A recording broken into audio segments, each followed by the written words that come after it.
साथियों नमस्कार।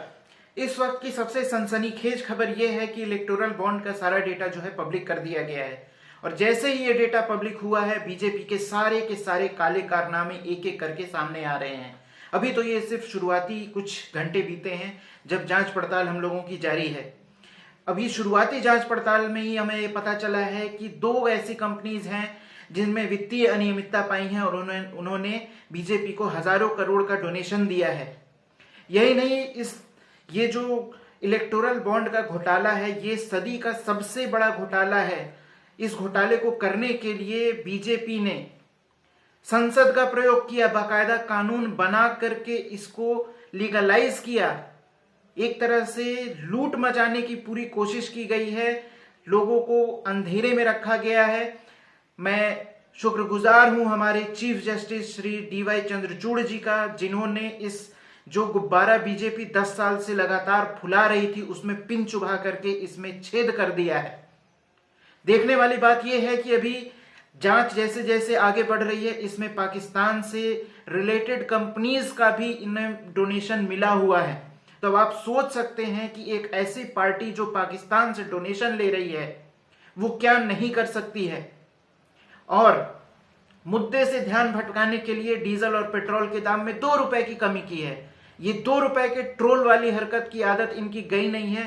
सोचते हैं कि देश की जनता 2 रुपए डीजल और पेट्रोल का दाम कम देख करके ये जो इलेक्टोरल बॉन्ड में इन्होंने घोटाला किया है, सदी का सबसे बड़ा भ्रष्टाचार किया है, उसको जनता भूल जाएगी। मैं बार बार कहता हूं कि ये सरकार एक दिन नहीं चल सकती अगर मीडिया अपना सही से काम करे। न्यायपालिका ने हमारे जिस तरह से सही से अभी काम किया है उसके बाद बीजेपी की हालत क्या है, सच्चाई सामने आ गई है, सबके सामने है सारी हकीकत इनकी। इनसे बड़ा भ्रष्टाचारी पूरी दुनिया में कोई नहीं होगा। मैं एक बार फिर इस बात को दोहरा रहा हूं कि अगर इनको कोई भी जिता सकता है तो वो सिर्फ और सिर्फ ईवीएम मशीन है, इसके अलावा और कोई नहीं जिता सकता। इतना बड़ा भ्रष्टाचार करने के बाद भी इनको सत्ता में बने रहने का कोई अधिकार नहीं बनता। इस देश का अब तक का सबसे भ्रष्ट प्रधानमंत्री नरेंद्र मोदी है, जिन्होंने भ्रष्टाचार को करने के लिए सदन का प्रयोग किया, कानून बनाए, इलेक्टोरल बॉन्ड को लाए जिससे भ्रष्टाचार कर सके। आज तक किसी भी देश में इस तरह की कोई भी घटना घटित नहीं हुई होगी जितनी बड़ी ये घटना घटित हुई है हमारे देश में। मीडिया अभी भी आंख कान बंद करके बैठा हुआ है इतने बड़े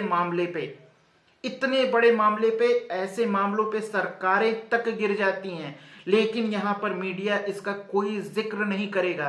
क्यों? क्योंकि बीजेपी इनको पार्टी के फंड से, जो ये फंड जहां से ये आ रहा है विदेशों से, जो पाकिस्तान कनेक्शन है, उसी फंड में से इनको भी फंडिंग करती है दिन रात बीजेपी और नरेंद्र मोदी का गुणगान करने के लिए।